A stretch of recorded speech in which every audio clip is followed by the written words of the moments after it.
Hello दोस्तों, क्या हालचाल। विजय सर आ गए आपके पास। हम लोग का जो एसएम शुक्ला सीरीज चल रहा था यह उसकी अगली कड़ी है और इसमें हम लोग क्या बात करने वाले हैं। इसमें हम लोग एक नए चैप्टर के मोस्ट इंपॉर्टेंट क्वेश्चन देखने वाले हैं, है ना बात।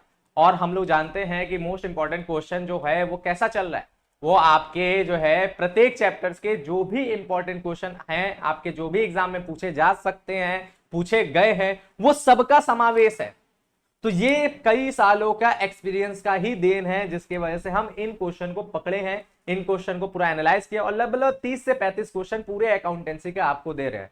और यकीन मानिए पिछले मॉडल पेपर को मिला लीजिए, पिछले जो है प्रीवियस ईयर के क्वेश्चन पेपर को मिला लीजिए, या फिर इस साल जो पेपर होगा उससे भी आप देखेंगे कि बहुत हद तक मैक्सिमम आपका इससे फंस जाता है और आपकी तैयारी में जो है चार चांद लग जाता है ना बात। आपकी तैयारी जबरदस्त हो जाता है। तो इसलिए हर बार हम बोलते हैं और आज फिर से बोलेंगे कि अगर आप बोर्ड की तैयारी कर रहे हैं तो सबसे पहले ये एसएम शुक्ला सीरीज में दिए गए जो भी क्वेश्चन है इनकी तैयारी सबसे पहले करें। ये 100% याद कर ले, उसके बाद जाके आप एक्स्ट्रा में आप जिस भी तरीके से आपको गाइडेंस मिला है उन सब चीजों को भी तैयार करते चले।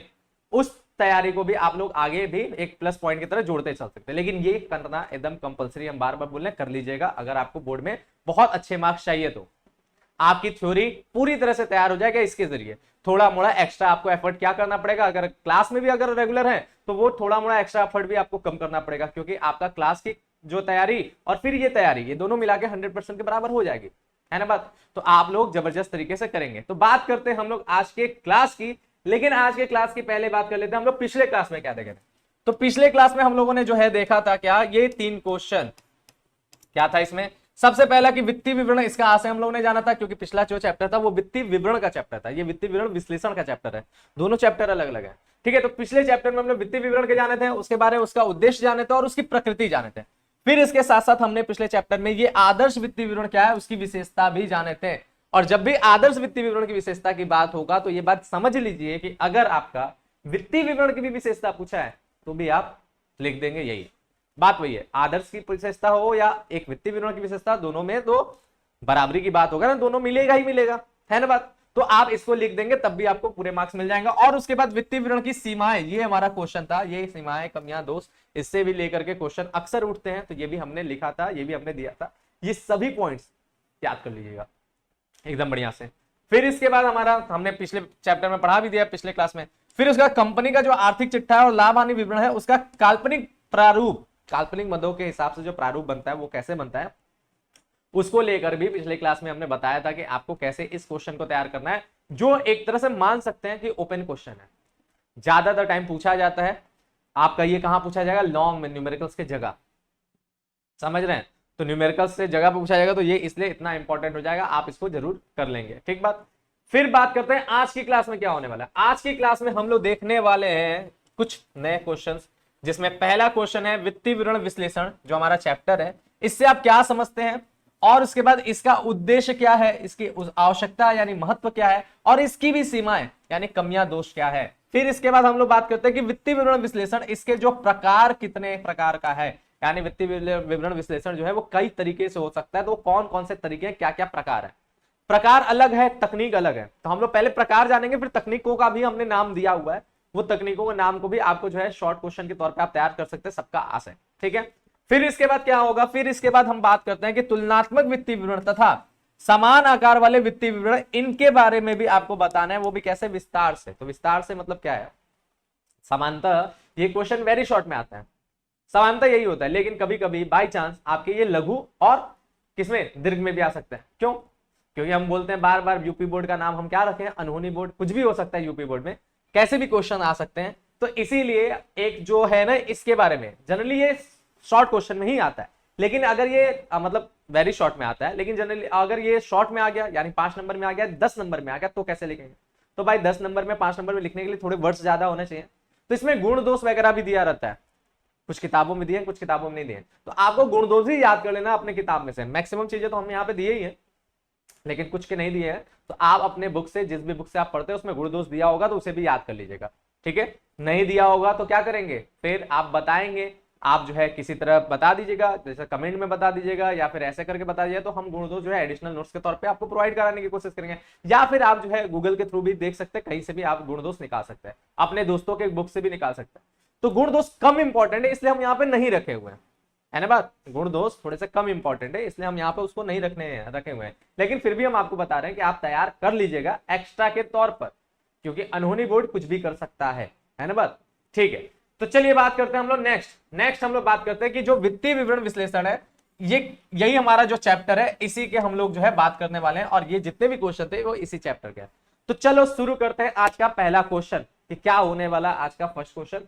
तो आज का पहला क्वेश्चन हमारा वित्तीय विवरण विश्लेषण से आप क्या समझते हैं, इसके उद्देश्य, आवश्यकता एवं सीमाएं बताइए। अब ये क्वेश्चन, अच्छा ये भी बात समझिए कि यहाँ पे हम जो क्वेश्चन लेकर के आते हैं देखने में एक होता है, लेकिन उस क्वेश्चन को अगर खंड खंड में बांटेंगे तो कई क्वेश्चन का समावेश हो सकता है।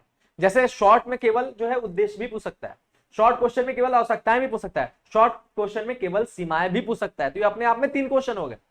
और वेरी शॉर्ट में केवल वित्तीय विवरण विश्लेषण का आशय भी पूछ सकता है, 4 क्वेश्चन हो गए, है कि नहीं बात। तो ऐसे करके एक ही लॉन्ग क्वेश्चन में कई प्रकार की चीजें इसके अंतर्गत आती है। तो आप एक क्वेश्चन का यहाँ पे समझ रहे 4 क्वेश्चन के बराबर, इतना इंपॉर्टेंट है ये, इसलिए ये सब याद आप करना बहुत जरूरी है। लेकिन बात करते हैं विश्लेषण, आखिर में ये विश्लेषण है क्या भाई, क्या होता है विश्लेषण। तो जब हमारे पास कोई एक बहुत बड़ा डेटा होता है, बहुत बड़े आंकड़े होते हैं, तो उन आंकड़ों को समझ लेना, ठीक है, उन आंकड़ों को समझना, उन आंकड़ों को समझ करके उसके आधार पर अपने भविष्य की परिकल्पना करना, और उन आंकड़ों को समझकर भविष्य की परिकल्पना करते हुए निर्णय लेना, डिसीजन लेना, ये सारी की सारी प्रक्रियाएं जो है विश्लेषण के अंतर्गत आने वाली प्रक्रिया है। वैसे मुख्य रूप से विश्लेषण का मतलब होता है आंकड़ों को समझना और उनके मध्य संबंध स्थापित करना, इतना ही विश्लेषण है। लेकिन उसके बाद उसकी परिकल्पनाएं और निर्णय, ये निर्वचन का पार्ट है। लेकिन निर्वचन भी क्योंकि विश्लेषण के वजह से ही होती है, निर्वचन का मतलब होता है इंटरप्रिटेशन, विश्लेषण का मतलब होता है एनालाइज। तो जो निर्वचन है वो विश्लेषण के अंतर्गत ही होती है। क्यों? क्योंकि अगर विश्लेषण ना हो तो निर्वचन हो ही नहीं सकता। इसीलिए जब भी विश्लेषण को बताना रहता है ना, निर्वचन तक जा करके बताना रहता है ना। बात समझ में आ रहा है? क्या हमने बोला, विश्लेषण का मतलब होता है आंकड़ों को समझना, आंकड़ों से भविष्य की परिकल्पना करना, और भविष्य की परिकल्पना करते हुए अगले यानी भविष्य के लिए जो भी कदम उठाना है उसका निर्णय लेना। ये सारी की सारी प्रक्रियाएं विश्लेषण से होकर के गुजरती है, विश्लेषण का भाग इसको माना जा सकता है। ठीक बात। तो चलो भाई, ये तो हमने आपको समझा दिया। अब हम क्या करते हैं, अब इसी चीज को लेकर के हम आगे बढ़ते हैं कि भाई किस तरह से हमारा आशय वगैरह दिया है।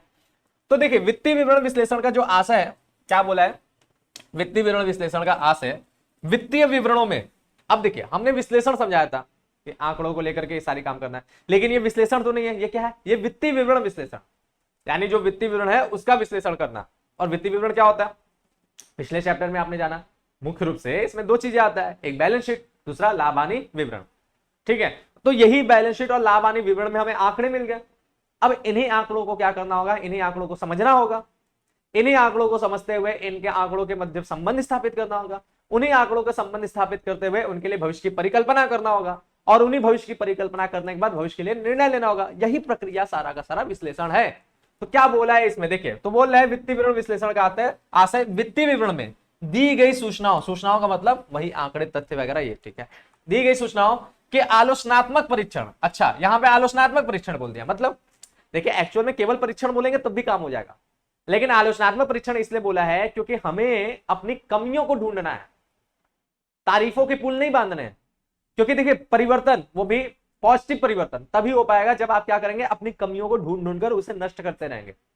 अगर आप अपनी कमियों को ढूंढ करके नष्ट नहीं करते तो आप जैसे हैं वैसे ही रह जाएंगे। क्या ये जीवन जीने का सही तरीका है? नहीं। तो क्या ये बिजनेस करने का भी सही तरीका होगा? नहीं।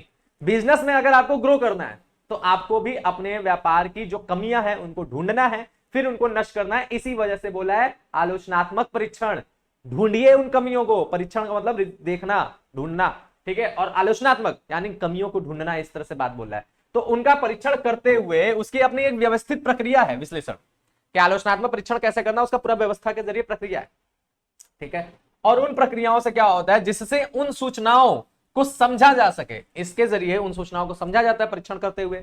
फिर क्या करते हैं, उनके आधार पर निष्कर्ष निकाले जा सके। उनके आधार पर जब हम समझ लिए तो उनके आधार पर निष्कर्ष निकालते हैं कि भाई ये चीजें है, ये प्रॉब्लम्स हैं, इनको दूर करना है, इनको समझना है। ठीक है, निष्कर्ष निकाले जाते हैं तथा उचित निर्णय लिए जाते हैं। और जब हम निष्कर्ष निकाल लिए तो फिर उनके आधार पर हम भविष्य के लिए निर्णय ले पाएंगे। कि हमें किस प्रकार का परिवर्तन करना है, क्या हमें लेकर के चलना है, किस तरह से आगे काम करना है, यही बात बोल रहा है। ठीक है, तो इसके लिए इन विवरणों में दिए गए विभिन्न वित्तीय तथ्यों समंकों के मध्य संबंध स्थापित किया जाता है। देखिए ये प्रक्रिया यहां तक बता दिया कि क्या किया जाता है, लेकिन इनके लिए कैसे कैसे कार्य किए जाते हैं तो उसके बारे में यहां पे बता रहा है कि उसके लिए क्या किया गया, जो भी हमारे वित्तीय विवरण में दिए गए तथ्य हैं, समंक है यानी आंकड़े हैं, उनको लेकर के क्या किया जाता है, उनके मध्य जो है संबंध स्थापित किया जाता है। ठीक है, और जब संबंध स्थापित हो गया तथा उसके आधार पर प्रवृत्तियों, परिणामों और परिस्थितियों, इनका जो है ना, और जो है परिस्थितियों के संबंध में निर्वचन किया जाता है। तो सबसे पहले क्या किया जाता है, संबंध स्थापित किया जाता है। जैसे एग्जांपल, एक छोटा सा एग्जांपल, एकदम आसान एग्जांपल आपको दे दें, लाभ जो है उसका कहीं ना कहीं लिंक किसके साथ है, बिक्री के साथ है। जितना ज्यादा आप बेचेंगे उतना ज्यादा लाभ बढ़ेगा, है कि नहीं, बात पक्का है। ठीक है, तो लाभ और बिक्री के बीच में संबंध क्या है, एक जो है समानुपाती है। जैसे जैसे आपका बिक्री बढ़ेगा वैसे वैसे लाभ बढ़ेगा, है ना बात। और जैसे जैसे आपका बिक्री घटेगा लाभ भी घटने के चांसेस होते हैं। ठीक है, अच्छा बाकी भी फैक्ट्स काम करते हैं, ऐसा नहीं कि बिक्री से ही पूरी तरह से लाभ निकाला जाता ना, बाकी भी चीजें काम करते हैं। लेकिन एक तरह से संबंध की बात करें तो ये संबंध है कि लाभ आपका जब बिक्री बढ़ेगा तो लाभ बढ़ेगा और बिक्री घटेगा तो लाभ घटेगा ही घटेगा, है ना बात, ऐसी बात हो गया। तो यहां पर यही बोला कि इनके मध्य संबंध स्थापित किया, और संबंध स्थापित करने के बाद प्रवृत्तियों को देखा जाता है। प्रवृत्ति का मतलब ट्रेंड, बढ़ रहा है, ऊपर जा रहा है, घट रहा है, नीचे जा रहा है, या फिर एक समान चल रहा है। ठीक है, प्रवृत्तियां मुख्य रूप से ऐसे ही हो सकता है, एक बढ़ते हुए, एक घटते हुए और एक समान। ठीक है, इस प्रकार की प्रवृत्तियां होती हैं। तो क्या है हमारे व्यापार के उन मदों की प्रवृत्तियां, क्या वो मदों में बढ़ोतरी हो रहा है, क्या उनमें घट रहा है ना बात। जैसे अगर लागत की बात करेंगे तो क्या सोचेंगे कि लागत धीरे धीरे कम हो जाए, यही सोचेंगे ना, या फिर नियंत्रित रहे यानी बराबर रहे। अगर हम आय की बात करेंगे तो क्या सोचेंगे, आगम की, कि आगम हमारा बढ़ता रहे, कभी नहीं चाहेंगे कि नियंत्रित रहे, बराबर रहे, कभी नहीं चाहेंगे, हमेशा चाहेंगे कि बढ़ता रहे। ठीक है, तो वो प्रवृत्तियों का भी अध्ययन करता है। फिर परिणामों, फिर उनके जरिए जो वास्तव में जो हमारे रिजल्ट है बिजनेस को लेकर के, उस परिणामों के बारे में भी सोचता है। और फिर उसके बाद क्या है, परिस्थितियों को भी देखता है कि कौन सी परिस्थितियों में क्या हुआ है, लाभ जो है किन किन परिस्थितियों में आया है, हमारे जो है हानि है किन किन परिस्थितियों में आया है, लागत जो है क्यों इतना बढ़ा है, क्यों घटा है, सभी परिस्थितियों को भी देखता है। और फिर लास्ट में इन सबको समझने के बाद क्या करता है, निर्वचन किया जाता है। निर्वचन हमने बताया ना, निर्वचन का मतलब भी होता है आपका, एक तरह से समझ लीजिए, भविष्य की परिकल्पना के आधार पर निर्णय लेना कि आगे क्या क्या करना है, ये सोचना ही निर्वचन कहलाता है, इसका निर्णय लेना ही निर्वचन कहलाता है। तो इन सबके जरिए निर्वचन की जाती है। तो यही पूरी की पूरी प्रक्रिया हमारा वित्तीय विवरण विश्लेषण है। तो देखिए आ गया ना बात, अंततः निर्वचन तक आया कि नहीं, बात आया ना। तो जब भी विश्लेषण समझाना होगा तो उसमें निर्वचन अपने आप ही घुस जाएगा, क्योंकि इसी के आधार पर वो होता है। ठीक, अब बात करते हैं डेफिनेशन की। कुछ लोगों ने डेफिनेशन दिया है, तो जैसे हमने ज्यादा नहीं रखा है, बस मायर का डेफिनेशन रखा है। आपको भी बस एक याद कर लेना है, कोई भी एक याद कर लीजिएगा, काम हो जाएगा। अगर बहुत छोटा याद कर रहे तब दो याद कर लीजिएगा। ठीक है, क्या डेफिनेशन है, तो उनके अनुसार वित्तीय विवरण विश्लेषण वृहत रूप में यानी बड़े रूप में, ठीक है, किसी व्यवसाय के विभिन्न विवरणों के एक समूह द्वारा प्रकट किए गए कारकों के मध्य संबंधों का अध्ययन है। जो हमारा विवरण है, कौन सा विवरण, balance sheet, statement of PL, ये सब विवरण है, इनके द्वारा जो भी कारक प्रस्तुत किए जा रहे हैं, वित्तीय कारक यानी उनके आंकड़े, उनके मदे, उनके मध्य संबंधों का अध्ययन है कि उन सभी के बीच में कैसा संबंध है, इसका अध्ययन ही हमारा विश्लेषण कहलाता है। पहला लाइन से ये समझ में आ रहा है। फिर बता रहा है इसके साथ ही यह विवरणों की एक श्रृंखला में दिखलाई गई, इसके साथ साथ यह विवरणों की एक श्रृंखला में दिखलाई गई इन्हीं कारकों की प्रवृत्तियों का भी अध्ययन है। तो केवल संबंध नहीं, संबंध और प्रवृत्ति इन दोनों का अध्ययन करना आपका विश्लेषण है। ये बता रहे हैं कौन, मायर, है ना बात। ये संबंध और प्रवृत्ति की बात पिछले वाले आशय में भी आया था ना, उसमें तो और भी बड़ी बातें आया था। यानी इस डेफिनेशन से अच्छा वो डेफिनेशन है, लेकिन मायर ने इस प्रकार से बताया है। तो आप जो है इस चीज को भी याद कर लीजिएगा, ये ठीक ठाक डेफिनेशन है इसलिए हमने दिया। इसके बाद के डेफिनेशन थोड़े से विचित्र हैं, समझने में आपको दिक्कत हो जाएगा। ये आसान और समझने लायक है इसलिए हमने ये बात दिया। ठीक है, चलो भाई अगली बात करते हैं। अब हमारा मेन बात क्या है, मेन बात है कि हमारा जो वित्तीय विवरण विश्लेषण उसका उद्देश्य क्या है, किस लिए बनता है आखिर में वित्तीय विवरण, मतलब किस लिए किया जाता है विश्लेषण, आखिर में क्या उद्देश्य है। तो सारी बातें आपको प्रैक्टिकल समझ में आ रहा है, ये बातें हमने आपको आशय में भी समझा दिया, सभी बातों को आपको क्लियर हो गया कि भाई ये सारी चीजों के मध्य संबंध स्थापित करके भविष्य के लिए परिकल्पना करना, भविष्य के लिए निर्णय लेना, इसीलिए मेन विश्लेषण होता है। अब इसी बातों के इर्द गिर्द घूमेगा सभी बातें जो भी इसके उद्देश्य है। ठीक है, चलिए जैसे सबसे पहला क्या बोलता है कि लाभदायकता अथवा अर्जन क्षमता का निर्धारण इसलिए किया जाता है ताकि अपने बिजनेस की जो लाभदायकता है या जो अर्जन क्षमता है वो समझ जाए, उसका निर्धारण कर पाए। आगे आप पढ़ेंगे भी, अकाउंटिंग रेशियो जो चैप्टर है उसमें आप पढ़ते हैं एक लाभदायकता अनुपात, उसमें बहुत से अनुपात आते हैं। वो क्या देखता है, वो व्यापार की लाभदायकता यानी अर्जन क्षमता का निर्धारण करता है कि हमारा व्यापार जो है उसकी क्या लाभदायकता, क्या अर्जन क्षमता, वो कितना लाभ कमा सकता है। ठीक है, तो ये बोल रहा है वित्तीय विवरणों के आधार पर व्यवसायिक इकाई की लाभ अर्जन क्षमता की गणना की जा सकती है तथा इसकी भावी संभावनाओं का अनुमान भी लगाया जा सकता है। बिल्कुल सही है। अंशधारी विनियोक्ताओं एवं ऋणदाताओं वर्ग इस गणना में विशिष्ट रुचि रखते हैं, और जो भी अंशधारी होते हैं या विनियोक्ता है यानी जो पैसा लगाने वाले लोग हैं, या जो ऋणदाता है यानी जो लोन देने वाले लोग हैं, वो इस प्रकार की चीजों पर ज्यादा रुचि रखते हैं। जिस बिजनेस का लाभदायकता ज्यादा होगा उसी में लोग पैसा लगाना चाहते हैं, है ना बात, उसी को लोग ऋण भी देना चाहते हैं। नेक्स्ट हमारा प्रबंधकीय कार्यकुशलता का निर्धारण। इसके साथ साथ जो है ना, ये प्रबंधकीय कार्यकुशलता का भी क्या करता है, निर्धारण करता है। तो वित्तीय विवरणों के विश्लेषण के आधार पर उपक्रम के विभिन्न विभागों तथा समग्र रूप में कार्यकुशलता का मापन हो सकता है, और इससे विभिन्न विभागों अथवा कार्यों के मध्य प्रबंधकीय कार्यकुशलता की भी जानकारी मिलती है। विश्लेषण के जरिए हम अपनी कमियों को ढूंढते हैं, कमियों को जब ढूंढेंगे तभी ना उस कमियों को दूर किया जाएगा, और कमियों को दूर करके व्यवस्था तरीके से जो है अपने व्यापार को चलाना, यही तो प्रबंध है एक तरह से। तो प्रबंधकीय कार्यकुशलता के लिए भी ये जरूरी है। ठीक बात। फिर इसके बाद क्या कहता है, फिर इसके बाद बोलता है कि शोधन क्षमता की जानकारी। इसके साथ साथ अगर आप अनुपात विश्लेषण पढ़ेंगे तो उसमें शोधन क्षमता के लिए भी हमारे अनुपात निकलते हैं। ठीक है, बात समझे। अब सॉल्वेंसी रेशियो जैसे शोधन क्षमता अनुपात ही कहते हैं, वो कैसे होता है, वो क्या होता है। ठीक है, तो ये विश्लेषण का ही एक पार्ट है। तो इसमें क्या बोला है कि वित्तीय विवरणों के विश्लेषण का एक महत्वपूर्ण उद्देश्य है कि फर्म की जो दीर्घकालीन और अल्पकालीन शोधन क्षमता का पता लगाना। अब ये होता क्या दीर्घकालीन अल्पकालीन शोधन क्षमता? तो दीर्घकालीन शोधन क्षमता का मतलब है कि एक व्यापार यानी एक कंपनी वो अपना जब लॉन्ग टर्म लोन लेता है तो उसे वो पेमेंट किस तरह से कर पाएगा, पेमेंट करने लायक वो है कि नहीं है। ठीक है, इसके बारे में पता चलता है। अल्पकालीन शोधन क्षमता का मतलब जो हमारा व्यापार है वो छोटे छोटे जब ऋण लेता है, कम समय के लिए जो ऋण लेता है, उस ऋण को पेमेंट करने के लायक है कि नहीं, इसके बारे में भी इससे पता चलता है। फिर इसके बाद है क्या, इसके आधार पर ही फर्म की साख योग्यता का निर्धारण होता है, और इन्हीं के आधार पर जब शोधन क्षमता का निर्धारण हो गया तो उसी हिसाब से साख योग्यता पता चलता है। साख यानी आपकी गुडविल, आपकी मतलब यहाँ पे गुडविल नहीं है, वैसे यहाँ पे क्रेडिट लेने के जो पार्ट है यानी क्रेडिट लेने की जो क्षमता है उसी को साख योग्यता कहता है। जैसे अब देखिए यहाँ पर आप जो है, मान लीजिए आप लोग क्लास 12th में है ना बात, आप जाएंगे किसी दुकान पे उधार लेने के लिए, मान लीजिए आपके लोकेलिटी का जो आपको जानता है, ठीक है, आप लेने जाएंगे और आपके परिवार को अच्छे तरीके जानता है, तो आप जब लेने जाएंगे अपने क्रेडिट पे अपने नाम से, ठीक है, तो वो कैसा उधार देगा, शायद वो दे कुछ रुपए का, कुछ हद तक आपको उधार दे दे। लेकिन वही आपके मम्मी पापा जब जाएंगे उन दुकान पे लेने के लिए, तो बताइए किसे ज्यादा मिलेगा, आपके नाम पे उधार ज्यादा मिल जाएगा कि आपके मम्मी पापा के नाम पे ज्यादा उधार मिलेगा? तो सीधी सी बात है, आपके मम्मी पापा से उसका ज्यादा परिचय होगा और उनके बारे में उसको ज्यादा विश्वास भी होगा दुकानदार को, हाँ इनके नाम से देने तो ये पक्का मिलेगा।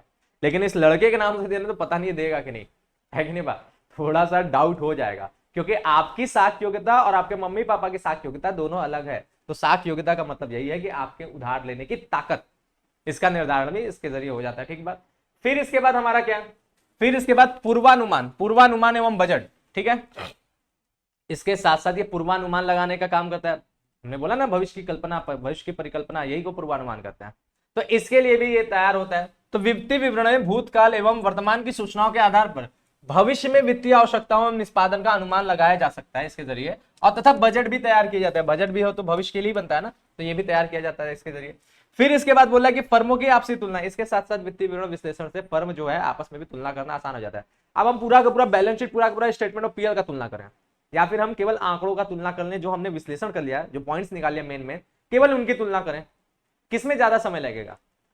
हम पूरा बैलेंस शीट, पूरा स्टेटमेंट ऑफ पीएल की तुलना करेंगे, बहुत टाइम लगेगा। लेकिन हमने 3-4 पॉइंट, 5-6 पॉइंट निकाल लिया जो महत्वपूर्ण है, उसकी तुलना करेंगे तो कम समय लगेगा। तो विश्लेषण यही तो करता है, आसान करता है कार्यों को समझना। ठीक है, तो वित्तीय विवरण विश्लेषण, वित्तीय विवरणों की प्रवृत्तियों एवं निष्कर्षों के आधार पर विभिन्न फर्मों की आपस में तुलना भी आसानी से की जा सकती है। ठीक बात। नेक्स्ट हमारा क्या उद्देश्य है? नेक्स्ट हमारा उद्देश्य है वित्तीय कमियों की जानकारी। साथ ही साथ हमने बोला ना विश्लेषण आपकी कमियां भी ढूंढता है, आलोचनात्मक परीक्षण था ना पहले वाले लाइन में, यही बात है। तो वित्तीय विवरणों के विश्लेषण का उद्देश्य विभिन्न वित्तीय कमियों की जानकारी प्राप्त करना भी होता है, जिससे सुधार का प्रयास किया जा सके। और जो व्यक्ति अपनी कमियां नहीं ढूंढता है वो आगे नहीं बढ़ेगा, ये फैक्ट है। उसी तरह जो भी व्यापारी अपने व्यापार की कमियां नहीं ढूंढेगा वो आगे कैसे बढ़ेगा? हमेशा कमियां ढूंढ के उसमें सुधारात्मक कार्रवाई करके व्यापार को आगे बढ़ाना ही रहता है। ठीक है, और फिर उसके बाद क्या है, विकास की संभावनाओं का आधार। इसके साथ साथ वित्तीय विवरणों के विश्लेषण से फर्म की तथा इसके विभिन्न विभागों के विकास की संभावनाओं का निर्धारण करने का एक महत्वपूर्ण आधार भी बनता है। विश्लेषण के जरिए ही हम लोग विकास की संभावनाओं का आधार भी बना सकते हैं। पिछले बार जो चेंजेस किया था पॉजिटिव रिजल्ट आया कि नहीं आया, अब जो चेंज करने जा रहे हैं उसी आधार पे क्या सेम टू सेम करेंगे तो क्या पॉजिटिव रिजल्ट है कि नहीं है। अगर पिछले बार जो चेंज किया उससे पॉजिटिव रिजल्ट नहीं आया तो इस बार कुछ और बदलेंगे, कुछ नए तरीके से करेंगे। तो जो विकास की संभावनाएं बनती है वो भी विश्लेषण के कारण ही बनती है। ठीक बात, तो ये हमारे उद्देश्य हो गए। ठीक, अब बात करते हैं वित्तीय विवरणों के विश्लेषणों की आवश्यकता आखिर में क्यों जरूरी है। तो ये हम बोल सकते हैं, आवश्यकता भी बोल सकते हैं, वैसे उद्देश्य में भी यही बात होता है। अब यहाँ पे आवश्यकता या महत्व, ये इस तरीके से हम इस पॉइंट को समझ सकते हैं। तो कुछ हद तक चीजें उससे मिलता जुलता ही रहेगा। विभिन्न क्षेत्रों में विभिन्न प्रकार के निर्णयों की दृष्टि से वित्तीय विवरणों का विश्लेषण आवश्यक हो जाता है। इस संदर्भ में कुछ मुख्य पॉइंट है। जैसे पहला अंश पूंजी विश्लेषण। अब अंश पूंजी विश्लेषण क्यों किया जाता है, क्या कारण है, क्या आवश्यकता है। तो देखिए, अंशधारी विभिन्न पहलुओं पर अंश पूंजी एवं उससे संबंधित विभिन्न पहलुओं का विश्लेषण करता है। अंशधारी यह जानना चाहता है कि क्या कंपनी लाभांश के भुगतान, पूंजी वृद्धि, पूंजी की सुरक्षा की दृष्टि से उसकी आशाओं की पूर्ति कर रहा है कि नहीं। ये सारी बातों को देखने समझने के बाद ही कोई अंशधारी अपना अंश खरीदने के लिए तैयार होता है, कोई अंशधारी कंपनी में जुड़ने के लिए तैयार होता है। ठीक है, फिर क्या बोले, अन्य कंपनियों की तुलना में इस कंपनी की स्थिति क्या है, उसे कंपनी में अपना विनियोग बनाए रखना चाहिए या उसमें कमी या वृद्धि करनी चाहिए। कुल मिलाकर अंश पूंजी विश्लेषण में अंशों के मूल्य, व्यवहार तथा कंपनी की लाभांश नीति के संबंध में विश्लेषण किया जाता है। ठीक है, तो पहला यही हो गया कि हमारा आवश्यकता अंश पूंजी विश्लेषण का, अंशधारियों के हिसाब से सारी चीजें चलता है। नेक्स्ट बात क्या है, नेक्स्ट हमारा ऋण विश्लेषण। दूसरा हमारा ऋण विश्लेषण किया जाए, अब ये ऋणधारियों के हिसाब से होगा।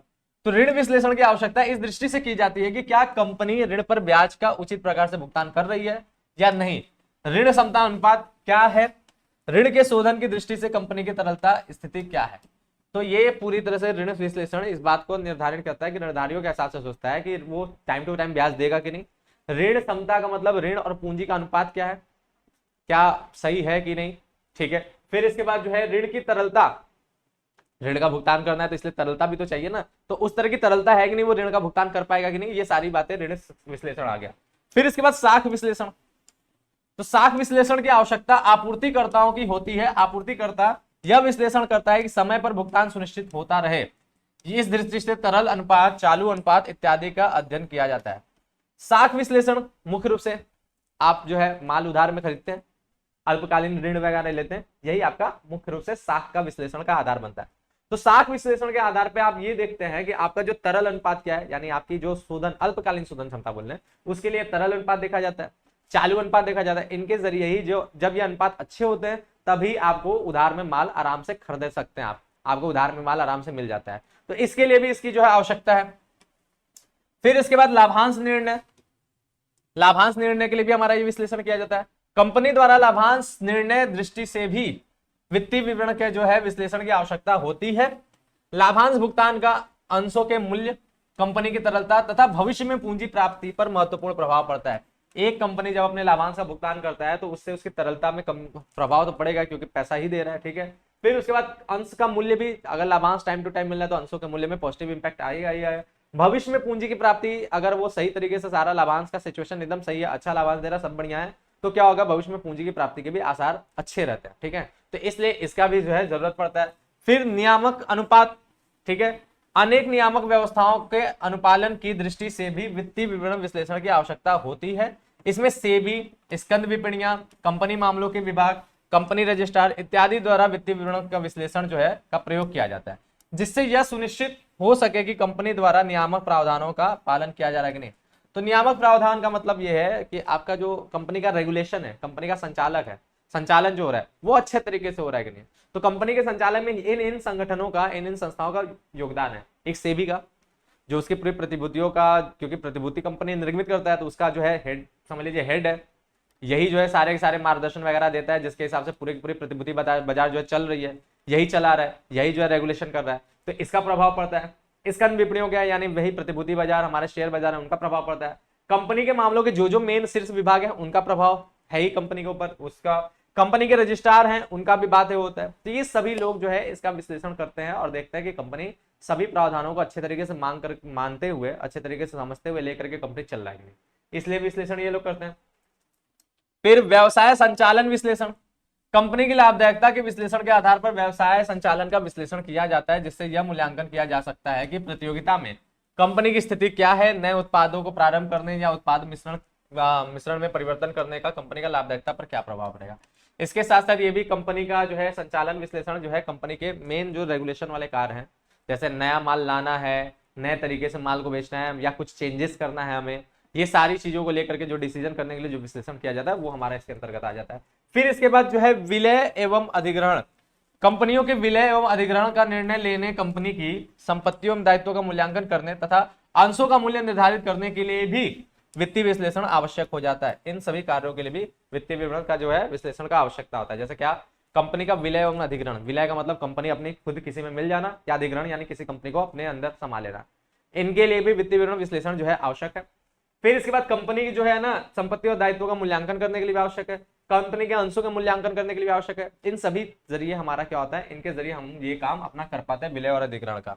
ठीक, अब बात होता है हमारा नेक्स्ट, वित्तीय विवरण विश्लेषण की अपनी सीमाएं क्या है। वो सारे के सारे हमारे आवश्यकताएं या महत्व की बात हो गया। अब हम बात करते हैं सीमा यानी कमियां दोष। तो मुख्य रूप से उद्देश्य आपने देखा ना, उद्देश्य देखा और फिर सीमा देखा, ये दोनों ज्यादा इंपॉर्टेंट क्वेश्चन है आपकी आवश्यकता की तुलना में। ऐसा नहीं कि आवश्यकता नहीं पूछा जाता, वो भी पूछा जाता है, लेकिन ये दोनों ज्यादा इंपॉर्टेंट है। सीमाएं क्या होती है भाई हमारा वित्तीय विवरण विश्लेषण का।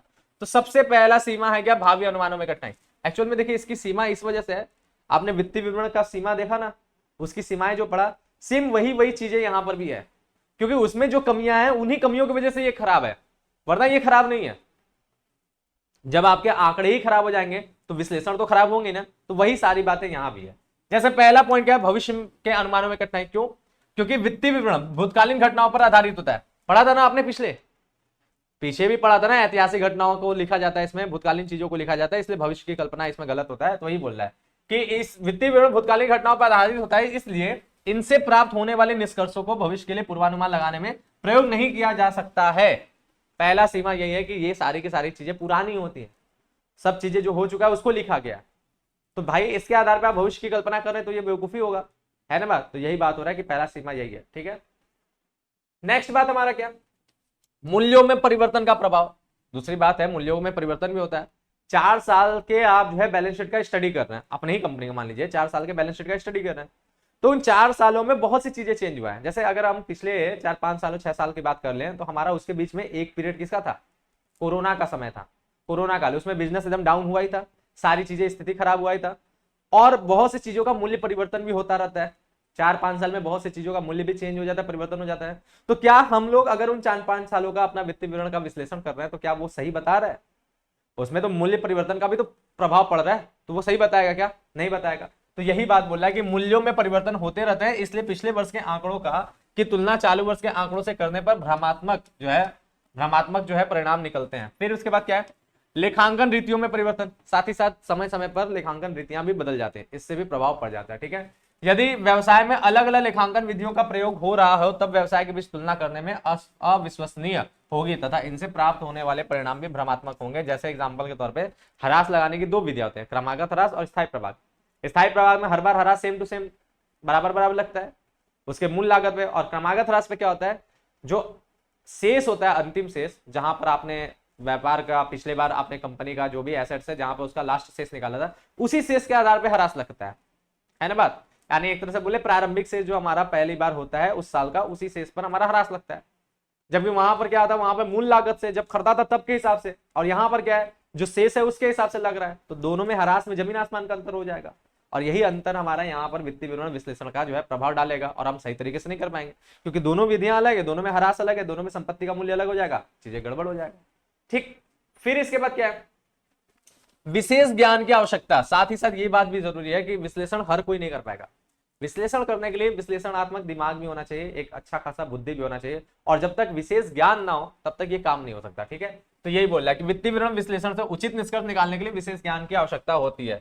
तो ये कैसे कमी है, कमी इसलिए क्योंकि ये सरल नहीं है ना, कठिन चीज को हम लोग कमियों के अंतर्गत ही गिनते हैं। ठीक बात। फिर इसके बाद क्या है, गुणात्मक विश्लेषण का अभाव। और आपको पता ही है, पिछले बार भी आपने देखा वित्तीय विवरण में गुणात्मक पहलुओं की अवहेलना हो जाती है। गुणात्मक चीजों को तो लेखांकन में शामिल नहीं करते हैं, जब लेखांकन में शामिल नहीं करेंगे तो ना वो वित्तीय विवरण में आएगा और ना ही वो वित्तीय विवरण के विश्लेषण में आएगा। तो गुणात्मक पहलुओं का अभाव होता है, जिसकी वजह से भी हमारा व्यापार जो है सही तरीके से उसका विश्लेषण नहीं होता है। वित्तीय विवरण में मुद्रा में व्यक्त की जाने वाली सूचनाएं ही दी जाती हैं, किंतु कुछ ऐसे तत्व भी होते हैं जो गुण संबंधी होते हैं उन्हें मुद्रा में व्यक्त नहीं किया जा सकता है, फिर भी इनका प्रभाव तो बिजनेस में पड़ता है। ठीक है, तो इन्हीं गुणात्मक तत्वों पर वित्तीय विवरण में कोई ध्यान नहीं दिया जाता है, और जिसकी वजह से आपका विश्लेषण एक तरह से सही नहीं माना जाएगा, क्योंकि बहुत से चीजें होते हैं जो गुण से व्यापार पे प्रभाव पड़ता है। फिर इसके बाद क्या है, वित्तीय विवरणों की सीमाएं। वित्तीय विवरणों के विश्लेषण की अनेक विधियां होती हैं, कौन सी परिस्थिति में किस विधि का प्रयोग किया जाए यह विश्लेषण करने वाले की योग्यता एवं अनुभव पर निर्भर करता है, यह भी अपना एक सीमा है। ठीक है, फिर दिखावटी लेन देनों का प्रभाव, साथ ही साथ वित्तीय विवरण के अंदर दिखावटी लेन देन भी होते हैं। वित्तीय विवरण में कुछ लेन देन ऐसे होते हैं जो केवल दिखावटी होते हैं, ऐसी दशा में वित्तीय विवरण विश्लेषण से प्राप्त होने वाली परिणाम भी भ्रमात्मक होते हैं। दिखावटी लेन देन का मतलब यही है कि आयगत को पूंजीगत मान लेना, पूंजीगत को आयगत मान लेना, गुप्त संचय बनाने के लिए। तो इससे क्या होता है, अपने व्यापार की जबरदस्ती या तो हम कंडीशन खराब दिखाते हैं, या फिर अगर हमें ऋण की आवश्यकता है या बाकी चीजों की आवश्यकता है तो हम अपने व्यापार को जबरदस्ती अच्छा दिखाते हैं, जबकि वास्तव में ये नहीं है, वास्तव परिणाम कुछ और है। तो क्या होता है, दिखावटी हम चीजों को भी प्रयोग करते हैं अपने लेखांकन में। जब दिखावटी चीजों को प्रयोग करेंगे तो जाहिर सी बात है व्यापार के वित्तीय विवरण का विश्लेषण जो है वो सही नहीं है। ठीक है, तो ये हमारी सीमाएं हो गया। और हमारा क्या है अगला बात, विभिन्न निर्वचन। वित्तीय विवरण से प्राप्त निष्कर्षों का प्रयोगकर्ताओं द्वारा विभिन्न प्रकार से निर्वचन कर सकते हैं। ठीक है, जैसे एक ही कहानी है और हम उसमें आपको बढ़िया से बहुत लंबा चौड़ा अच्छा खासा कहानी सुना रहे हैं, और फिर बोलेंगे इस कहानी से क्या शिक्षा मिलती है बताओ। तो अगर 10 लोग हैं तो वो हो सकता है कि 10 तरह की शिक्षाएं बताते हैं, क्योंकि एक ही कहानी का निर्वचन जो है अलग अलग लोग कर सकते हैं, विश्लेषण अलग अलग लोग अलग अलग प्रकार से कर सकते हैं। वही बात यहाँ भी बोल रहा है कि विभिन्न निष्कर्ष भी निकाले जा सकते हैं एक ही से। ठीक है, और फिर उसके बाद क्या, समंकों की विश्वसनीयता। वित्तीय विवरणों की विश्वसनीयता समंकों की विश्वसनीयता पर निर्भर करती है। यदि समंकों में हेराफेरी हुई है तो वित्तीय विवरणों से प्राप्त निष्कर्ष भी भ्रमात्मक होंगे। सीधी सी बात है, ये पूरा का पूरा विश्लेषण वित्तीय विवरण पर आधारित है। अगर वित्तीय विवरण में चीजें गड़बड़ है तो इसमें भी गड़बड़ हो जाएगा। तो ये भी हमारी एक सीमा है। ठीक है, और फिर क्या है हमारा विभिन्न फर्मों से तुलना की सीमा। विभिन्न फर्मों से तुलना की सीमा, तुलना करने से उसी समय निश्चित निष्कर्ष निकलेगा जब सभी फर्मों की कार्य प्रवृत्ति लेखांकन पद्धति एक समान हो। अगर हम तुलना करने की बात करेंगे तो क्या होता है, तुलना करने के लिए सेम प्लेटफॉर्म पे सबको होना पड़ता है। जैसे एग्जांपल के तौर पे यदि आप हमारा तुलना करना चाहेंगे किसी व्यक्ति से तो किससे करेंगे। हम यहाँ पे आपको अकाउंटेंसी पढ़ा रहे हैं ना, तो आपको एक अकाउंटेंसी के टीचर के साथ ही तुलना करना पड़ेगा कि हम दोनों में कौन अच्छा पढ़ा रहा है, क्या है, यही तुलना करना पड़ेगा। जनरली बच्चे इसी तरह से डिसाइड करते हैं। अब ऐसा नहीं कि आप हमारा तुलना मैथ वाले से करेंगे, ऐसा नहीं हो सकता ना, क्योंकि हम लोग सेम प्लेटफॉर्म पे नहीं है। तो तुलना करने के लिए क्या होता है कि हमारा जब तक कॉमन गुण ना हो, एक जो है उभयनिष्ठ गुण ना हो, तब तक हम क्या कर सकते हैं, उनकी तुलना आपस में नहीं करते, क्योंकि जो कॉमन होगा उन्हीं के आधार पर हम तुलना करते हैं कि वो अच्छा है कि ये अच्छा। अगर कॉमन ही नहीं तो फिर तुलना कैसे होगा, है कि नहीं बात। जैसे आप जो है शहद और चीनी का तुलना कर सकते हैं, किसके आधार पर, कि दोनों में मीठा कौन है ना बात, क्योंकि मिठास उनके दोनों की गुण है, तो उसके हिसाब से आप तुलना कर सकते हैं, क्योंकि उन दोनों में एक कॉमन बात है। लेकिन आप जो है ना शहद और मिर्च की तुलना नहीं करेंगे, क्योंकि एक मीठा और एक तीखा है, दोनों अलग अलग है ना बात। तो यही बात आपको समझना पड़ेगा। तो तुलना करने के लिए भी क्या होना चाहिए, एक लेवल पे आना चाहिए। तो यही यहां पर समझा रहा है कि जब विभिन्न फर्मों के साथ जब हम तुलना करने की बात करते हैं ना, तो वो तुलना कब होगा, वो तुलना तभी होगा जब सभी फर्म जो है जिनका जिनका तुलना किया जा रहा है उनकी कार्य प्रवृत्ति और लेखांकन पद्धति ये दोनों एक जैसे होंगे, दोनों एक ही तरह के काम कर रहे हैं, दोनों एक ही तरह से लेखांकन यूज करें, तभी जाके वो तुलना सटीक आप कर पाएंगे, तभी आपको अच्छे तरीके से जानकारी मिल पाएगा। ठीक बात। तो ये हो गया हमारे सीमाएं। अब बात करते हैं हम लोग अगले क्वेश्चन की। अगला क्वेश्चन कहता है कि वित्तीय विवरण विश्लेषण के प्रकार बताइए, जो बहुत इंपॉर्टेंट क्वेश्चन है भाई। हमारा जो वित्तीय विवरण होता है उसके अपने प्रकार हैं विश्लेषण के, तो कई विश्लेषण के कई प्रकार हैं कई आधार पर। तो चलिए उन सभी आधारों पर उनके पूरे प्रकार को हम लोग समझा जाए। तो चलो भाई पहला बात हम लोग करते हैं। सबसे पहला वित्तीय विवरण विश्लेषण के प्रकार की अगर हम लोग बात करें तो उसमें कई आधार पर यह होता है। तो सबसे पहला हमारा क्या है, विश्लेषण की प्रकृति या फिर प्रयुक्त सामग्री, इनके आधार पर हमारा जो है ना वित्तीय विवरण विश्लेषण कितने प्रकार का होता है। तो विश्लेषण की प्रकृति या प्रयुक्त सामग्री के आधार पर हमारा जो वित्तीय विवरण का विश्लेषण होता है वो कितने प्रकार का होता है, 2 प्रकार का होता है। ठीक बात। कौन कौन सा होता है भाई 2 प्रकार का। तो सबसे पहला अगर हम लोग यहां पर बात करें तो वो है बाह्य विश्लेषण। अब ये क्या है भाई, बाह्य विश्लेषण, नाम से ही समझ में आ रहा है, बाह्य बाहर वाले, आउटसाइड। ठीक है, अब वो क्या हो रहा है, तो यह विश्लेषण उन व्यक्तियों या पक्षकारों द्वारा किया जाता है जो उपक्रम से जुड़े नहीं होते हैं, जिनका उपक्रम से जुड़ा नहीं होता है, अर्थात जिनकी उपक्रम के विस्तृत रिकॉर्ड तक पहुंच नहीं होती है। अर्थात वो जो हमारा उपक्रम है, जो संस्था है, उसके सारे रिकॉर्ड तक वो अपना हाथ नहीं लगा सकते हैं, सभी रिकॉर्ड्स वो चेक नहीं कर सकते हैं। जाहिर सी बात है बाहरी व्यक्ति को अपना सब चीज थोड़ी ना दे देंगे, आओ तो भाई तुम सब देख लो, नहीं ना। उतना ही चीज वो देख पाएंगे जितना कंपनी सबके लिए खुला हुआ है, सबको दिखा रहा है। ठीक है, बात समझ में आ रहा है। तो ये बाह्य विश्लेषण के अंतर्गत आएगा, जो कंपनी के सभी डॉक्यूमेंट्स के सभी रिकॉर्ड्स तक जो पहुंच नहीं ले पाते हैं, या जो कंपनी के बाहरी लोग होते हैं, ठीक है, उनके द्वारा जब विश्लेषण होता है तो बाह्य विश्लेषण होता है। इसका विश्लेषण मुख्यतः प्रकाशित लेखों, जो कंपनी ने प्रकाशित किया सबके सामने, संचालक रिपोर्ट, जो संचालक ने अपना रिपोर्ट डाला, अंकेक्षण रिपोर्ट, जो अंकेक्षकों ने रिपोर्ट डाला, ये सारी रिपोर्ट्स क्या होते हैं, पब्लिक होती हैं, सब लोग देख सकता है, सब लोग समझ सकता है। तो इन्हीं के आधार पर ये विश्लेषण करते हैं, ठीक है। और इनमें कौन कौन आते हैं, तो इनमें हमारा विनियोक्ता आते हैं, यानी विनियोजक, जो पैसा लगाने वाले लोग होते हैं। साख एजेंसियां आती हैं, जो उधार देने वाली एजेंसियां होती हैं। सरकार एजेंसियां आती है, जो सरकार की अपनी एजेंसियां होती है, जो कंपनी के ऊपर जो है रिसर्च वगैरह करता है, अलग अलग आर्टिकल्स छापता है। फिर शोधकर्ता होते हैं, कुछ रिसर्च स्कॉलर्स होते हैं, ठीक है, जो अलग अलग आंकड़ों के लिए, अलग अलग चीजों के लिए रिसर्च करते रहते हैं। तो उन सभी चीजों के लिए जो है ना, ये इस प्रकार का विश्लेषण होता है ना बात। तो ये बाहरी लोग हैं, ठीक बात, इनका जो है हर जगह हाथ नहीं पहुंच पा रहा। अगला बात है आंतरिक विश्लेषण। अब ये नाम से समझ में आ रहा है, आंतरिक विश्लेषण, इंटरनल एनालिसिस। अब ये अंदर के लोग होंगे, बाहरी लोग थे, अब ये अंदर के लोग होंगे, इनका पहुंच अब हर जगह तक रहेगा, ठीक है। तो यह विश्लेषण उन व्यक्तियों द्वारा किया जाता है जिनकी उपक्रम की लेखा पुस्तकों का तक पहुंच होती है, यानी सभी प्रकार के लेखा पुस्तक ये देख सकते हैं। ये व्यक्ति संगठन के या उपक्रम के सदस्य होते हैं, ठीक है, ये उसके सदस्य होते हैं, उसमें कार्य करने वाले लोग होते हैं। प्रबंध द्वारा उपक्रम की वित्तीय स्थिति तथा कार्यकुशलता के लिए किया जाने वाला विश्लेषण इसी वर्ग में आता है। जाहिर सी बात है, प्रबंध कौन है, प्रबंध कंपनी का अपना इंटरनल पार्ट है, उसके लिए वो जो विश्लेषण अपना कर रहा है वो सभी चीजों को देख सकता है, सभी तक उसकी पहुंच है, तो वो जो विश्लेषण कर रहा है वो इंटरनल एनालिसिस है, ठीक है। समानता आंतरिक विश्लेषण अधिक विस्तृत एवं विश्वसनीय होता है, क्योंकि इसमें विश्लेषक को सभी प्रकार की आवश्यक सूचनाएं आसानी से उपलब्ध हो जाता है। अब दोनों में अगर कौन बेस्ट है, आंतरिक विश्लेषण बेस्ट है, क्योंकि वो सभी प्रकार के पहलुओं को चेक करके समझ करके अच्छे तरीके से बनाया। और बाह्य विश्लेषण कुछ ही हिस्से है जो कंपनी ने पब्लिक किया, उसी के हिसाब से बना हुआ है, ठीक है। अब बात करते हैं दूसरा हमारा जो है ना, विश्लेषण के उद्देश्य के आधार पर। उद्देश्य के आधार पर हमारे विश्लेषण कितने प्रकार के होते हैं, तो उद्देश्य के आधार पर भी हमारे विश्लेषण 2 प्रकार के होते हैं, ठीक है। पहला दीर्घकालीन विश्लेषण, नाम से ही समझ में आ रहा है, लॉन्ग टर्म एनालिसिस। क्या होगा, दीर्घकालीन वित्तीय विश्लेषण की दृष्टि से किया जाने वाला, मतलब दीर्घकालीन वित्तीय नियोजन की दृष्टि से किया जाने वाला विश्लेषण दीर्घकालीन विश्लेषण कहलाता है।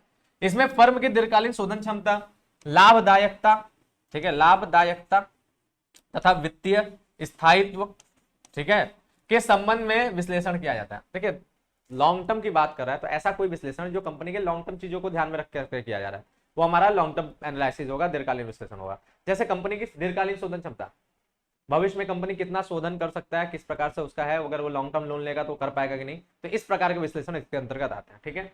अगला अल्पकालीन विश्लेषण, छोटे छोटे बात समय के लिए होगा, थोड़े समय के लिए जिसका होता है वो हमारा अल्पकालीन विश्लेषण होता है। यानी आज विश्लेषण किया, कुछ दिन बाद, थोड़े दिन बाद वो बदल भी जाएगा, क्योंकि वो थोड़े समय के लिए ही होता ही है, ठीक है।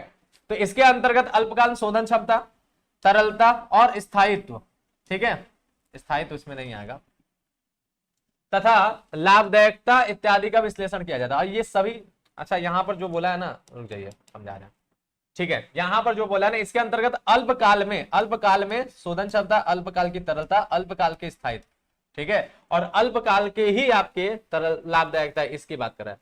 जैसे पिछले वाले में दीर्घकाल के सारे पॉइंट थे, इस बार अल्पकाल के सारे पॉइंट्स हैं, इन्हीं का यहाँ पर विश्लेषण किया जाता है। मतलब कुल मिला के देखा जाए, अल्पकालीन विश्लेषण ये होगा जिसमें अल्पकालीन चीजों के लिए विश्लेषण किया जाता है, दीर्घकालीन विश्लेषण ये होगा जिसमें दीर्घकालीन चीजों के लिए विश्लेषण किया जाता है, ठीक है, बस ये बात है, सिंपल सा बात है। अगली बात करते हैं हम लोग कार्य विधि या फिर गतिशील विश्लेषण। कार्य विधि या गतिशीलता के आधार पर जो हम विश्लेषण करें तो वो कैसा होता है, ठीक है। यहाँ पर थोड़ा सा गलत है, यहां पर हम लोग बोल दें कार्य विधि के आधार पर विश्लेषण,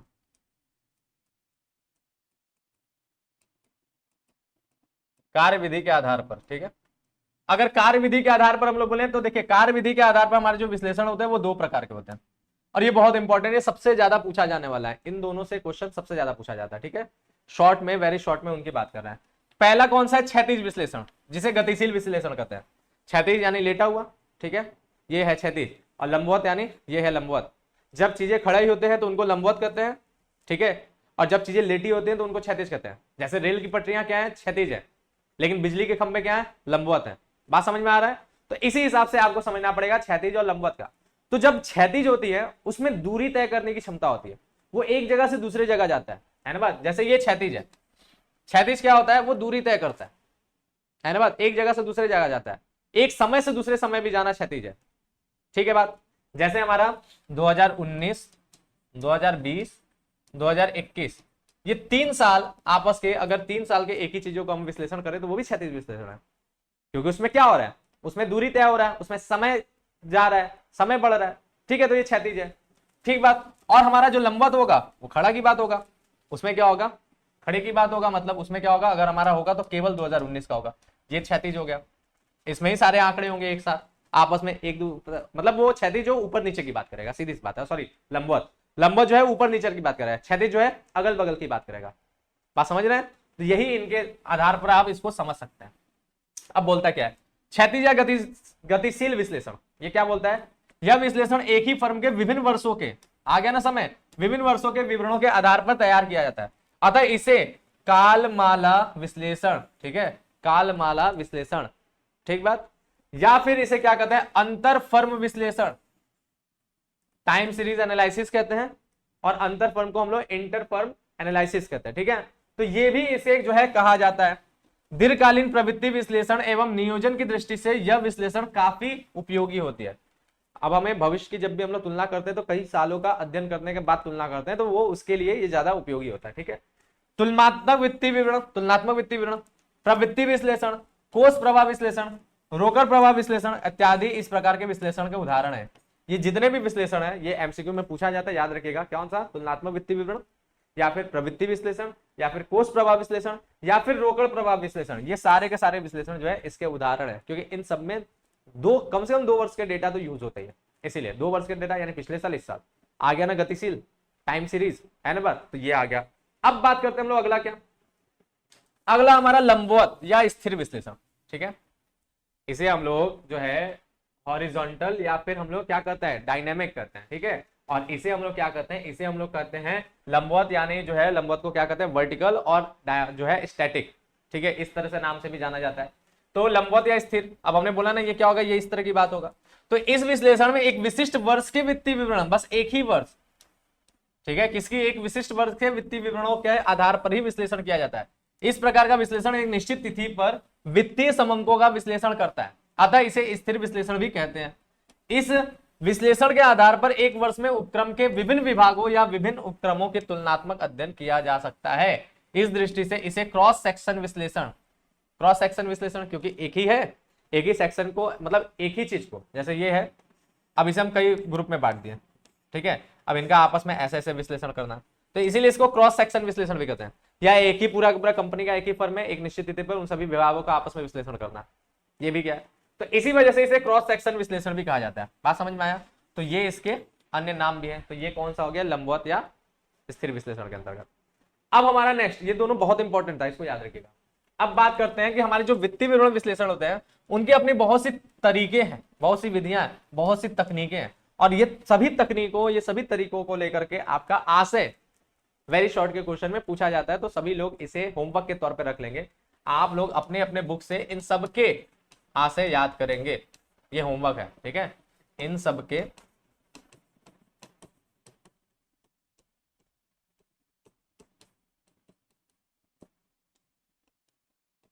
तो देखिए, हम यहां पर आपको ना वेरी शॉर्ट से लॉन्ग से, ये सभी प्रकार के जितने भी प्रकार के क्वेश्चन ये सारे हम तैयार कर रहे हैं। ठीक है, बात समझ में आया? तो तुलनात्मक वित्तीय विवरण या विश्लेषण क्या है वो तो हम लोग आज देखेंगे। समान माप वित्तीय विवरण क्या, विश्लेषण क्या है वो भी आप आज देखेंगे। प्रवृत्ति विश्लेषण क्या है ये आप याद कर लीजिए। औसत विश्लेषण क्या है, ठीक है, ये याद कर लीजिए। हालांकि अगर ये नहीं भी याद करते तो कोई दिक्कत नहीं, क्योंकि वो उतना इंपॉर्टेंट है। अनुपात विश्लेषण क्या है ये आप लोग नेक्स्ट चैप्टर में पढ़ेंगे, ये याद करिएगा। ठीक है, अनुपात विश्लेषण क्या है ये आप लोग अगले चैप्टर में पढ़ेंगे। कोष प्रवाह विवरण या विश्लेषण क्या है ये आप जानेंगे। फिर रोकड़ प्रवाह विवरण जो है या विश्लेषण क्या ये जानेंगे। तो इसमें से ये सारी चीजें जानना है, इसको बस छोड़ दे। ठीक है, ये दोनों तो आज के ही चैप्टर में कंप्लीट हो जाएगा, ये याद करना है, और बाकी ये तीनों भी आपको नेक्स्ट मिल जाएगा। तो ले दे के इसका ही आंसर आपको मुख्य रूप से ढूंढना है, जो आपको हमारे तरफ से इस शायद ना मिले, या फिर हम कोशिश करेंगे कि आगे वाले चैप्टर में इसको जोड़ दें जैसा भी। लेकिन आपको ये होमवर्क है कि आप याद कर लीजिएगा अभी से ही, आप भविष्य के इंतजार मत कीजिएगा, हम जब पढ़ाएंगे तब याद करेंगे ना, आप अभी याद कर लीजिए। और इन सबका आशय तो अगले वाले चैप्टर में मिलेगा, ये इसी चैप्टर का पार्ट था, हमने नहीं रखा है, आप अपने से याद कर लीजिए। एक ही तो अपने से देखा जाए तो मुख्य रूप से याद करना है, लेकिन बैठ करके ढूंढ करके याद कर लीजिए। ठीक है, अब बात करते हैं हम लोग लास्ट क्वेश्चन। लास्ट क्वेश्चन क्या है कि तुलनात्मक वित्तीय विवरण तथा समान आकार वाले वित्तीय विवरण को विस्तार से समझाइए। इन दोनों वित्तीय विवरण को आपको विस्तार से समझाना है, देखना है कि कैसे कैसे क्या क्या होता है। चलो भाई, तो चलो हम लोग इसको देख लेते हैं। सबसे पहले बात करते हैं तुलनात्मक वित्तीय विवरण विश्लेषण। नाम से ही समझ में आ रहा है, तुलनात्मक, तुलना करने की बात होगा। तो तुलनात्मक वित्तीय विवरण से ऐसे वित्तीय विवरण से जिसमें दो या दो से अधिक लेखा अवधियों को वित्तीय संबंध तुलनात्मक रूप से प्रस्तुत किया जाता है। इसमें क्या होता है, कम से कम 2 साल, ठीक है, कम से कम 2 साल, जैसे हम एग्जाम्पल पे लिख देते हैं, जैसे एग्जाम्पल के तौर पर या तो ऐसे मान लीजिए 2019-20 ऐसे करके 2 सालों का काम होगा, ठीक है, कम से कम 2 साल, या फिर 2 साल से अधिक तो 2019-20, ठीक है, या 2021 तक या 2022 तक, ऐसे करके कई सालों के भी बात हो सकते हैं, ठीक है। तो कम से कम 2 साल की बात हो या कई साल की बात हो, ऐसे इसमें आएंगे संबंध, ठीक है। उनका आपस में क्या किया जाता है, तुलना किया जाता है कि पिछले साल क्या था, इस साल क्या था, क्या चेंज हुआ, और चेंज हुआ तो कितने प्रतिशत चेंज हुआ, यही इसमें मुख्य रूप से काम किया जाता है, ठीक है।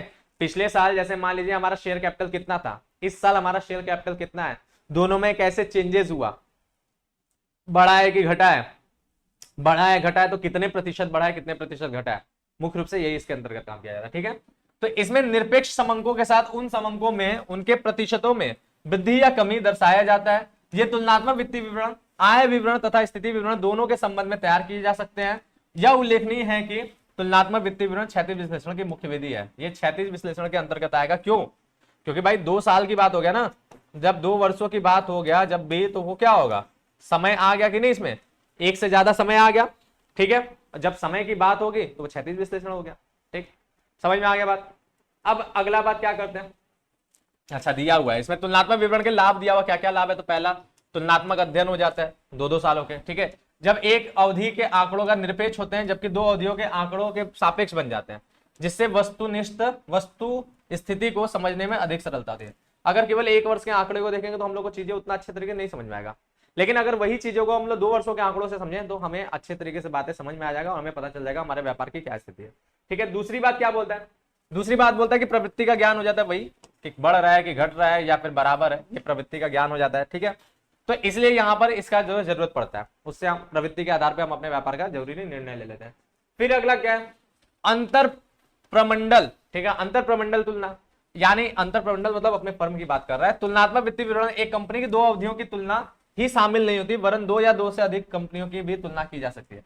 अब इसके अंतर्गत आप यही मत सोचिए केवल हम अपनी ही कंपनी की तुलना कर लेना, अपनी कंपनी के साथ साथ वैसे ही कई ढेर सारे जो कंपनियां हैं, प्रमंडल का मतलब यहाँ पे कंपनी है, ठीक है, ठीक है। तो अंतर प्रमंडल यानी अपनी कंपनी जैसे और भी जो कंपनियां हैं और भी जो है उनको तुलना, जैसे अंतरराष्ट्रीय कई देशों का आपस में उसमें योग होता है ना, अंतरराष्ट्रीय चीजें में क्या होता है, कई लोग आ जाते हैं, उसी तरह अंतर प्रमंडल यानी क्या है, कई कंपनियां उसमें एक साथ हैं।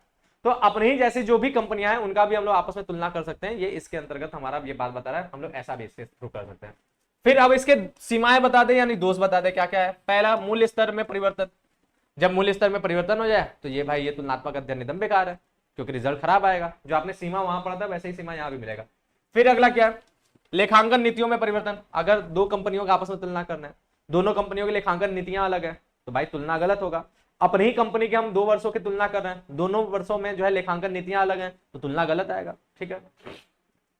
फिर इसके बाद क्या है, अंतर प्रमंडल तुलना में भ्रम, वही बता दिया हमारा बात, तो यही बता दिया हमने कि 2 अंतर प्रमंडल कंपनियों के जब हम लोग मतलब अंतर प्रमंडल जब तुलना करेंगे यानी 2 अलग अलग कंपनियों की हम लोग तुलना करेंगे तो उन दोनों कंपनियों का सब कुछ एक जैसा होना चाहिए ना, लेखांकन विधि सेम होना चाहिए, कार्य करने की पद्धति सेम होना चाहिए, ये सारी चीजें सब सेम होगा तभी ना तुलना हो पाएगा, यही बात यहाँ पे बता रहा है, ठीक बात। अब बात होता है हमारा अगला, समान माप विश्लेषण, ठीक है, ये अगला विश्लेषण हो गया दूसरा, ठीक है, ये दूसरा बात हो कर रहा है। तो वित्तीय विश्लेषण की यह विधि लंबवत की एक महत्वपूर्ण विधि है। लंबवत विश्लेषण, जो हमारे लंबवत विश्लेषण होता है उसी का ये महत्वपूर्ण विधि है, ठीक है, बात समझ में आया लंबवत विश्लेषण का। अब ये होता क्या, अब इसमें क्या होगा कि एक ही वर्ष के विभिन्न मदों का आपस के बीच में संबंध स्थापित होगा, इसलिए लंबवत विश्लेषण की बात कर रहा है।